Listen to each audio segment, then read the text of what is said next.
Severe thunderstorm watch number 143 remains in effect until 11 p.m. Central Daylight Time, and now includes the following counties in South Dakota: Sauk and Spink. Remember, a severe thunderstorm watch means the conditions are favorable for the development of severe weather, including large hail and damaging winds in and close to the watch area. While severe weather may not be imminent, persons should remain alert for rapidly changing weather conditions and listen for later statements and possible warnings.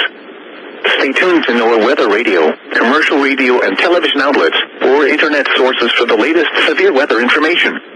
Repeating, severe thunderstorm watch number 143 remains in effect until 11 p.m. Central Daylight Time, and now includes the following counties in South Dakota: Sauk and Spink.